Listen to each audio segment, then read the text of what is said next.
Welcome to the Explainer. Right now, we are looking at one of the most fascinating, complex, and honestly high-stakes economic situations happening anywhere on the planet.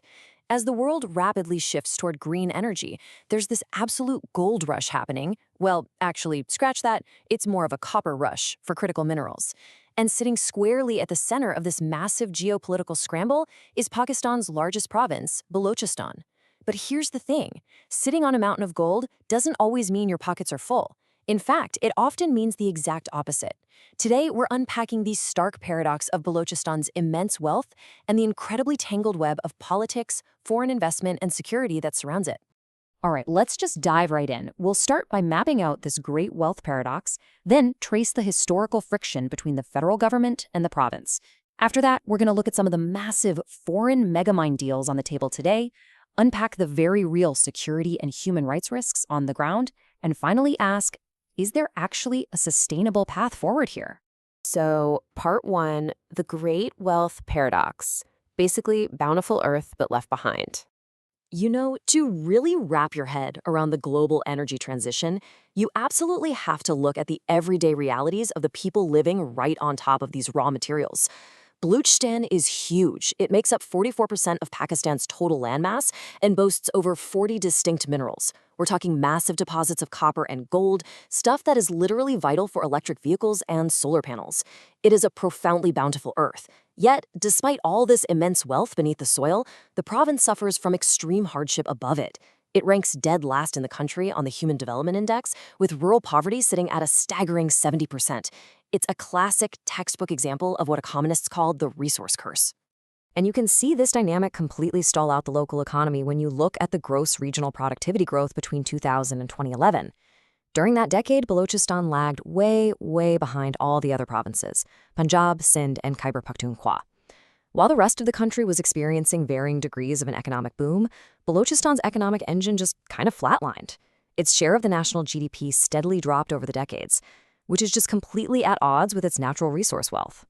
But what does all that macroeconomic data actually mean for real people? Well, 2.3 million. That's the number of kids currently out of school in the province. When we talk about a lack of infrastructure, we aren't just talking about missing roads for heavy mining trucks. We're talking about a severe lack of basic educational and healthcare facilities. It really anchors the human cost of this paradox, proving that billions of dollars in minerals below the ground haven't magically translated to basic public services above ground. Moving on to part two, we need to look at the center versus the province, the political economy of extraction. So how exactly did we get here? When academic researchers analyze Balochistan's economy, they frequently point to something called the core-periphery relationship. Think of it like a giant funnel. It's a political economy model where a dominant core, in this case the federal center, extracts resources from an underdeveloped periphery. Historically, the wealth generated here flowed outward to fuel the industrial growth of the rest of the country, largely bypassing local development in the province itself. And you can trace this dynamic back for decades. Take 1952, for example, when massive natural gas reserves were discovered in Sui, Balochistan. Fast forward to the 1990s, and this single province was providing roughly 80% of the entire nation's gas needs. Yet, the province felt it was receiving just a tiny fraction of the economic benefit. It wasn't until 2010, with the 18th Constitutional Amendment, the provinces were actually granted joint and equal rights over their own natural resources. That same year, the 7th National Finance Commission Award finally shifted the revenue distribution formula to account for poverty and inverse population density, aiming to give Balochistan a fairer slice of the pie. But, as we'll see, translating that legal framework into actual local prosperity is a massive hurdle. All right, part three, megamines and foreign deals. Specifically, we're looking at Reko Diq and Sindak. With those constitutional changes now on the books, the focus has completely shifted to unlocking these lucrative reserves through massive foreign investments. But the math behind these deals, it's highly contentious. Just look at the Sindak copper gold mine, which is operated by a Chinese company. Right off the top, 50% of the profit goes to the foreign company. The remaining half is split, but the federal government takes 20%, leaving the provincial government with just 30%, alongside a 5% royalty. Now, while some argue this perfectly reflects the massive capital risk taken by foreign operators, local nationalist leaders strongly criticize these terms, viewing them as highly unfair to the host province. And if you think the stakes for getting these deals right aren't that high, try $6.5 billion on for size.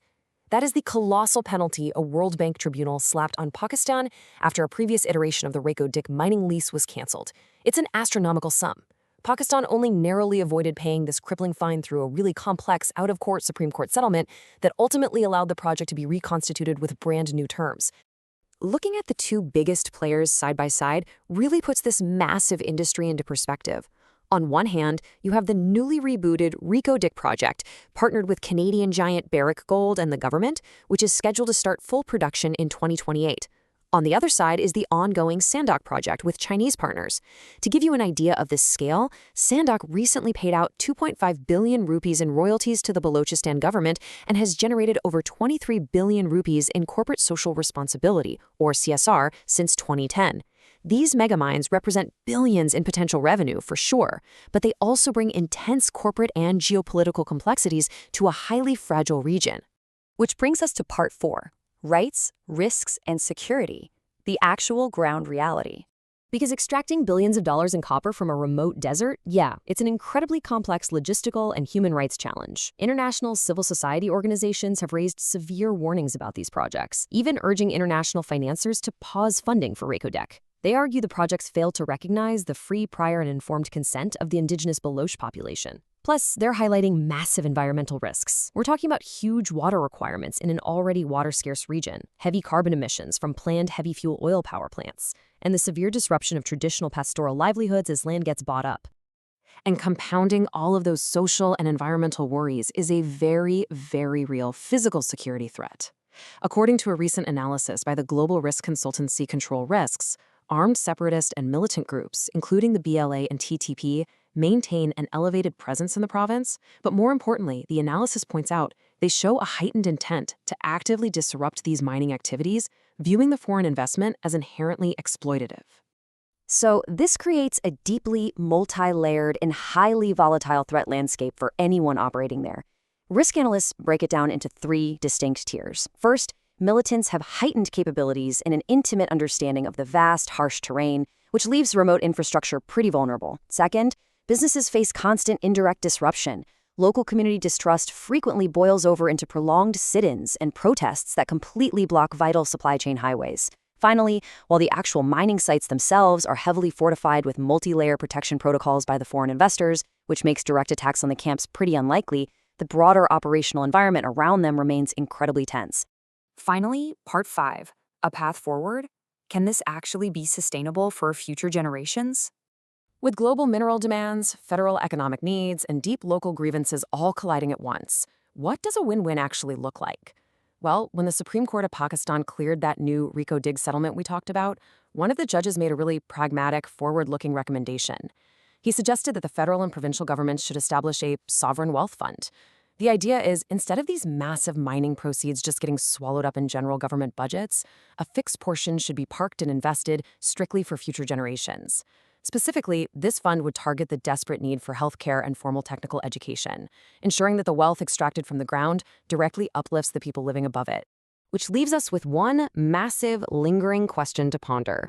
As the whole globe races to secure the copper and minerals needed for our future technologies, will the immense wealth of Balochistan finally be harnessed to educate those 2.3 million out-of-school children and develop the province?